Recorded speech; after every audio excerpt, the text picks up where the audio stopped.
మన పక్క రాష్ట్రం అయినటువంటి మనో తెలుగు రాష్ట్రం మనో తెలుగు రాష్ట్రం ఈ కళాకారుల పట్ల, ఈ సినిమాల పట్ల వాళ్ళని ఉత్సాహపరిచే దాని విధానంలో కొంచెం వెనకంజ వేసే ఉందనుకుంటున్నాను. కాబట్టి నమస్కారం అండి, దిస్ ఇస్ #you. చిరంజీవి గారు పక్క రాష్ట్రం అని అన్నారు. నిన్న దానిపైన చేశాను నేను. కానీ నేను ఒక వ్యాలిడ్ పాయింట్ మిస్ అయ్యానని మాత్రం నాకు అనిపించింది.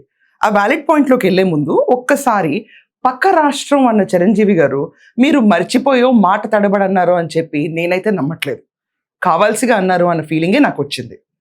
తెలంగాణ మీ కర్మభూమి, కానీ ఆంధ్ర మీ మాతృభూమి. 12 ఏళ్ళు అయింది విభజించబడి. చాలా అప్పుల్లో వెళ్ళి అక్కడ కూరుకుపోయిన ఆంధ్రప్రదేశ్కి మీరేం చేశారు అన్న ప్రశ్న మిమ్మల్ని ఖచ్చితంగా అడుగుతారు. ఆ పుణ్యభూమికి పిల్లలుగా ఉన్న మీరెళ్ళి తల్లికి చేయాలా? తల్లి వచ్చి ఎప్పుడు మిమ్మల్ని ఓదారుస్తా, మీకు రెట్టింపు ఉత్సాహాన్ని ఇస్తూ మిమ్మల్ని పెంచి పోషిస్తూ ఉండాలా? ఇండస్ట్రీకి పెద్దని నేను, ఏ సమస్య వచ్చినా నా దగ్గరికే వస్తారు, లెజెండ్ కూడా మీకే వచ్చింది. ఇంత గొప్ప చరిత్ర పెట్టుకుని పాలిటిక్స్లో మీకు కోపం ఉండొచ్చు. 18 స్థానాలకే పరిమితం చేశారు. 2 చోట్ల పోటీ చేస్తే ఒక చోట నన్ను చిత్తుగా ఓడించారు. ఆంధ్రులంటే మీ కోపం ఉందేమో అని అభిమానం కూడా చాలా మందికి ఉంది, అభిప్రాయం చాలా మందికి ఉంది. అందుచేతనే పక్క రాష్ట్రం అని పలుకుతారా? కేవలం పక్క రాష్ట్రమేనా అది? అండ్ వెనకంజలో ఉంది. ఎడిటర్, మీ దగ్గర దిల్ రాజు గారి బైట్ ఉంటుంది, ఆ బైట్ ఒకటి ప్లే చేయండి. సీఎం గారు పిలిస్తే షూటింగ్లో బిజీగా ఉన్నామని చెప్పారు. ఇక్కడ తెలంగాణ గద్దార్ ఫిలిం అవార్డు జరుగుతున్న నెక్స్ట్ డే సీఎం చంద్రబాబు గారిది అపాయింట్మెంట్ ఉంది. ఇక్కడ Telangana Gaddar film awards next day ఇక్కడ సాటర్డే జరిగాయి. సండే రోజు వారిది 4 o'clock అపాయింట్మెంట్ మేము అందరం ఫిక్స్ అయ్యాం. మార్నింగ్ లేసే వరకు లేదు, కొందరు షూటింగ్లలో ఉండడం వల్ల వెళ్ళట్లేదు అని కొంచెం నాకు అరే ఇదేంటి, ఇది కరెక్ట్ కాదు కదా, మరి ఎలా చెప్పాలి, ఇది కరెక్ట్ కాదని ఎలా వ్యక్తపరచాలి? బట్ ఎవరో ఒకరు వ్యక్తపరచాలి కదా. మనకు షూటింగ్లు ఉంటే సీఎం గారికి 1 year అయింది, కలవలేదు. అది అఫీషియల్ గా మనకు డిప్యూటీ సీఎం మన ఇండస్ట్రీ స్టార్ హీరో దగ్గరికి వెళ్ళి వచ్చింది, అది మన రెస్పెక్ట్ కదా. ఆ ఒక్కరోజు మనం వెళ్ళాలనుకుంటే షూటింగ్ ఆపుకొని వెళ్ళాలి కదా. బట్ ఇది నేను డైరెక్ట్ దీన్ని చెప్పలేను. సో రేపు ఫ్యూచర్ లో గవర్నమెంట్స్ పిలుస్తారు, అవార్డ్స్ ఉంటాయి, రేపు అక్కడ అవార్డ్స్ ఉంటాయి. ఆ రోజు మనం షూటింగ్లన్నా ఆపుకొని ప్లాన్ చేసుకొని వెళ్ళాలి. ప్రభుత్వాలతో స్నేహభావం ఉండాలి. చంద్రబాబు నాయుడు గారు ఫిల్మ్ ఇండస్ట్రీ వాళ్ళని పిలిస్తే షూటింగ్లో బిజీగా ఉన్నారు. గొప్ప మనుషులండి మీరందరూ, చాలా గొప్ప మనుషులు. ఇదే మాట రేవంత్ రెడ్డి గారికి చెప్పగలుగుతారా? వైఎస్ జగన్మోహన్ రెడ్డికి చెప్పగలుగుతారా? ఎడిటర్, మళ్ళీ ఇంకొకసారి ఏంటి, వైఎస్ జగన్మోహన్ రెడ్డి ముందు so called megastar legend Chiranjeevi చేతులు జోడించేలా ఉన్నాడు. మీరు తల్లి లాంటి పొజిషన్లో ఉన్నారు కాబట్టి మిమ్మల్ని చేతులు జోడించి అడుగుతున్నామండి. ఈ వైఖరి కేవలం చంద్రబాబు నాయుడు గారితో ఎందుకు వస్తుంది? ఏదంటే అది సాగుతుందనా? మంచి మనిషినా? మెతక మనిషినా? ఇందిరా సినిమా అప్పుడు చంద్రబాబు నాయుడు గారిని చీఫ్ గెస్ట్ గా పిలిచారు. తర్వాత ఈ స్థానం పైన ఇంద్రుడిదే, కింద ఈ చిరంజీవిదే అని డైలాగులు కూడా చెప్పారు. తర్వాత పాలిటిక్స్లోకి వచ్చారు, సినిమాలు చేయనన్నారు, పాలిటిక్స్లోనే ఉంటా అన్నారు. 18 స్థానాలు గెలిచారు. కాంగ్రెస్ నిధులు అదే కాంగ్రెస్లో కలిపేశాక మీరు హ్యాపీగా you also enjoyed your post, చాలా బాగా ఎంజాయ్ చేశారు. ఎంజాయ్ చేసిన తర్వాత పక్క రాష్ట్రం అయిపోయింది అది. అదే మీకు గెలిపించుంటే ఆంధ్రప్రదేశ్ మీ రాష్ట్రం అయి ఉండేదేమో. మీకు ప్రోత్సాహం కావాలి. ఈరోజు ఆంధ్రప్రదేశ్లో జనసేన పార్టీకి ప్రతి ఒక్కరు సెల్యూట్ చేస్తాం. ఎందుకంటే అవిరామంగా ఓడిపోయినా కూడా పవన్ కళ్యాణ్ గారు అలుపెరగకుండా పోరాటం చేశారు. Is an individual entity. మీరు ఒకసారి ప్రజారాజ్యమే జనసేన అన్నారు, ఆ మిస్టేక్ మళ్ళీ చేయకండి సార్.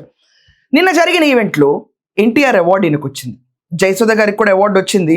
ఆవిడ అక్కినేని నాగేశ్వరరావు గారి గురించి చాలా మంచి మాట్లాడినారు. ఏ అవార్డు తీసుకుంటున్నామో ఆ అవార్డు ఎవరి పేరు మీద వచ్చిందో వాళ్ళ గురించి 2 మంచి మాటలు మాట్లాడటం సంస్కారం. ఇది సందర్భమా అసందర్భమా అని అసందర్భమైన మాటలు ముందు పెట్టుకుని మాట్లాడుకుని సందర్భానికి కావాల్సిన మాటలు మాట్లాడకపోవడం మీ గొప్పతనం. Very polished gentlemen. దానికి సరిపడా ప్రతి ఒక్కళ్ళు ఖండించారు. రామారావు గారి పేరు ఎందుకు తీసుకోలేదు చిరంజీవి గారు? మీరు ఇక్కడ కూడా చాలా మంది తీసుకొచ్చి స్లాంగ్స్లో సోషల్ మీడియాలో కులం గురించి మాట్లాడారు. నేను అది ప్రస్తావించిన it's very cheap word to say. నేను కులం తీసుకొచ్చి ఇక్కడ సినిమా ఇండస్ట్రీలో చిరంజీవి గారికి, రామారావు గారికి నేను ఆపాదించను. ప్రతి కులంలోనూ వీళ్ళకి అభిమానులు ఉంటారు. అందుకే వీళ్ళు సూపర్ హీరోస్ కింద ఎదిగారు. కానీ సూపర్ హీరోకి తగినట్టుగా కూడా బిహేవ్ చేయాలి కదా. అదే నిరుత్సాహంగా ఉంటుంది, సూపర్ హీరోస్ ఇలా బిహేవ్ చేస్తారేంటే. ఖండన్ వచ్చిన తర్వాత ఆయన ట్విట్టర్లో చిరంజీవి గారు ట్వీట్ పెడతారు, అక్కడ మాట్లాడాల్సినవి మర్చిపోతారు.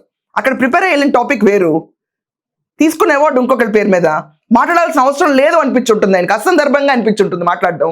తర్వాత ట్విట్టర్లో పెడతారు. ఏం పెట్టారో అది కూడా చదివినిపిస్తాను, మీకు పక్కన స్లైడ్ కూడా వస్తుంది చూసుకోండి. చరిత్రకర్తగా నిలిచిన నందమూరి తారక రామారావు గారు తన పేరుతోనే లలిత కళలు ముందుకు తీసుకుని వెళ్ళాలని మహా కళాకారుడు. ఎన్టీఆర్ అంటే ఎన్ అంటే నాట్యం, టీ అంటే తాళం, ఆర్ అంటే రంగం, కళలకు సమ్మేళనం. తెలుగు సినిమాకు ఉన్న కీర్తి ఖండాంతరాలు చేర్చిన మహానుభావుడు.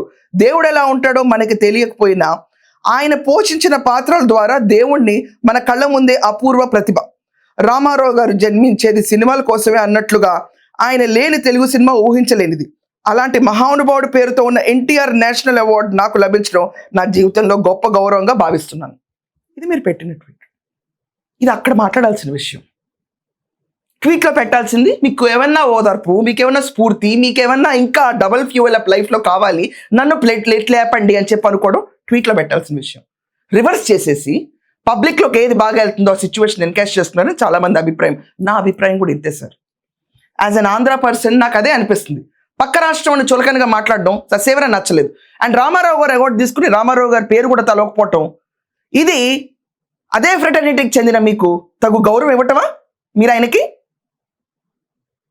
ఒక్క మంచి మాట కూడా అక్కడ మాట్లాడలేకపోయారా అవార్డు తీసుకునేటప్పుడు? రేవంత్ రెడ్డి గారిని పొగడాలని తెలుసు, ఇక్కడ మాకేమైనా రోల్ ఇవ్వండి అని అడగటం కూడా తెలుసు, కానీ రామారావు గారి పేరు మర్చిపోతారా? లేకపోతే కావాల్సిగా వదిలేశారా? ఆలోచించండి ప్రతి ఒక్కళ్ళు. నేను ఇదేమి చిచ్చు పెట్టాలని చేయట్లా, ఒక అగౌరవం జరిగిందనే విషయం పైన మాట్లాడుతున్నాను. ఇక్కడ ఆంధ్ర సంబంధించిన వ్యక్తిగా అది మా పుణ్యభూమి అనుకుంటాం, ఇది మా కర్మభూమి అనుకుంటాం. ఎప్పుడు అక్కడికి వెళ్తే మా ఇంటికి వెళ్ళిందన్న భావం వస్తుంది. ఇక్కడ ఉన్నంతకాలం ఇక్కడ మేము పైకి వచ్చామన్న ప్రేమ ఉంటుంది తెలంగాణ పైన. వాత్సల్యం, ప్రేమ రెండు ఒకటే. ఆ రెండింటినీ సమాంతరంగా చూడలేని మీరు చిత్ర పరిశ్రమలో మీకు అవార్డులు రాకుండా వేరే వాళ్ళకి వస్తే ఒకే దృక్పథంతో చూస్తారని ప్రజలు ఎలా అనుకుంటారు? మీరు ఒక మెట్టు పైన ఉన్నారు, ఆ మెట్టు పైన ఉన్న వీటిలోనే ఆలోచనలు ఉంటే చాలా మంచిది.